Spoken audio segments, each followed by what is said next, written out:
The Ospreys and the Stormers, 16 points apiece, folks. That was a game. That was a game of rugby. We'll go through some key events and stats. You guys can let us know your thoughts. It was wet. And ended up watching this game because hadn't done a Stormers game for a wee while. Somebody reminded me, the Stormers are your son's favourite team.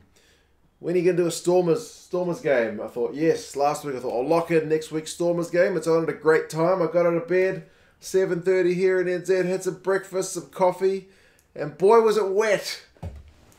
It was wet. It was unbelievably wet. You cannot underestimate how wet this game was. It piddled down the whole game.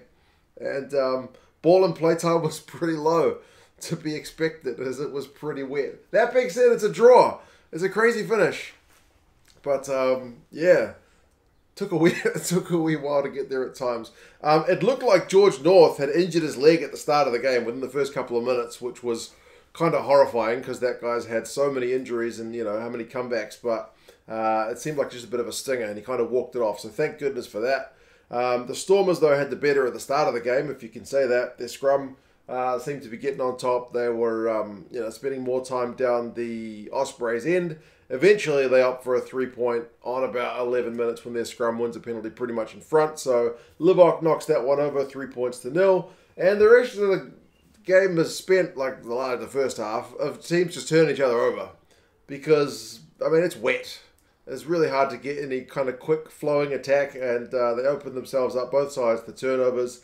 For a while, the Ospreys, towards the latter part of the first half, managed to camp in the Stormers territory for a bit after the Stormers had knocked on from their own line-out in their own half, so they kind of gave the Ospreys a little bit of a platform, but the Ospreys couldn't score. In fact, the Stormers managed to turn them over and have a weak counter-attack, which also came to nothing, but they did win a penalty from it. And Libok, which is the kick of the game maybe, because Myler kicks a nice one later on to equal the game up, but from his own half, in absolutely piddling rain, Marnie Libok slots a long-range penalty. So, although the game wasn't like that easy on the eye, that was a proper thing of beauty. Like, anybody can appreciate that kick. Like, hitting them from your own half is hard enough at the best of times, let alone when it is absolutely torrential rain. So, 6-0 for the Stormers guys in the wet. I thought that was massive. For the Ospreys, like Alan Jones is trying to one-handed offload like out the back at one point. I'm thinking, this is not the game for that, man. Wrong game. Save that for a dry track, man. But I should say that the Ospreys from, I don't know, like the last 10 minutes of the first half looked all right. 35 minutes they opted for a 3 to make it 6-3. And then they had the best period of the game in the last minute of the first half. Keelan Giles could have had a try. The Ospreys put on a bunch of phases. Webb goes back blindside. I think it's, was it Morgan to Giles. Giles would have been over in the corner, but they just couldn't hold the last pass. Tough pass. And in the wet, it was like a hard enough one in the dry, but yeah, it didn't stick. That would have been a magic try if they'd managed to get it, but not to be. I mean, surprise, surprise. First half stats, clean breaks 0-0. Turnovers 1 though, 5-3. That's more than you get in some games. So the Ospreys have 5, the Stormers have 3. The Ospreys have been putting a bit more boot to ball, but they've also conceded a few more penalties. So it's pretty tight stuff. Giles has beaten 4 defenders, which is the most of anybody. And Russ has made the most tackles with 7.5. So not a bad shift. He's not had that much ball in hand, although he makes a bit more of that in the second half. Second half, another breakdown penalty means Myler slots that one to equal it up. 6 points apiece. Stormers line-out has been having a few issues and it continues to struggle, but on a counter-attack from a kick, man, Marnie Libok puts Zas into a big gap, and boy, does he just hit the gas. He just hammers down.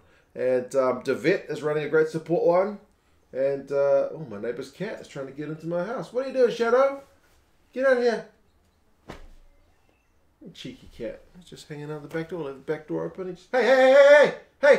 Hold on a second. Sorry about that. Usually he just comes to the doorway and then buggers off, but he decided to actually go into my son's bedroom. What was I saying? A great try from the Stormers, kind of out of nowhere. But they're a team that can do that to you. So 13-6 in this game is looking like a very, very useful lead indeed. But, I mean, the Ospreys, to their credit, they kicked the penalty in reply to keep them well within touch. So 9 points to 13. The Stormers did get one back to make it a 16 points to 9 lead, but the Ospreys kept going, and on 75 minutes, well 73 I think it is, the Ospreys get a penalty. Myler puts a really good touch finder, gives his forwards a really good chance, and the Ospreys guys maul it. Baldwin goes over. It's a 2-point ball game, and speaking of kicks of the game, I mentioned the Libok one earlier. Myler from the sideline in the torrential rain with the Stormers guys charging at him, slots the conversion cool as you like, 16 points apiece. Game is still not done. Stormers do go 10 phases from the restart, and Libok opts for a droppy.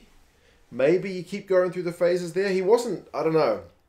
He got the distance, but he didn't have the direction, so he misses the drop goal. And the game finishes with a knock-on, which is kind of fitting, although it was the Ospreys on the attack, so... or then they turned it over and the Stormers had a chance. They knocked it on as well. So the fact that both sides knocked it on is the way that it finishes is kind of fitting, as I said. But yeah, both sides I think had a chance to win that at the death. I feel like maybe the Stormers guys should play for a penalty there, but then again the ball's so wet. Maybe they just were afraid of knocking it on. They didn't want to go through the phases. So Libok, in decent position, went for the droppy. But yeah, he would like to have got it. But, yeah, there you go. 16 points apiece. I'm pretty sure I picked the Stormers for that one. But the Ospreys at home did a pretty decent job. They had more possession. The Ospreys, 54%. But the Stormers managed more clean breaks, 3-1. The Ospreys had more defenders, beaten 9-7. So it's a real mixed bag, man. Turnovers 1. The Ospreys have more 6-4. But they also... well, penalty count's actually pretty even. Tackle counts are really low. 72 by the Ospreys, 79 by... the Stormers. That's low. Like sometimes one team, if it's a lopsided game, can make 150 tackles. So the fact that both teams made that few tackles shows that ball and play time was low. There was a lot of scrums. I mean, it's wet weather rugby is to be expected. But yeah, like I said, went down to the death. Russ, 49 metres with the ball, so he had some runs at the end of the day. Ori makes 13 tackles. He's the top tackler for the Stormers. Webb has a couple of turnovers. 1. Ethan Roots makes 10 tackles, so good defensive shift. But yeah, I'm not sure. I guess the Ospreys, the happier of the two sides with that one, based on the way the table was sitting. Maybe going into that one, I think the Stormers would have been favourites. But yeah, the Stormers are away to Cardiff next week, so Cardiff will take some inspiration into that one. The Stormers can be stopped because the Stormers were on some crazy winning run.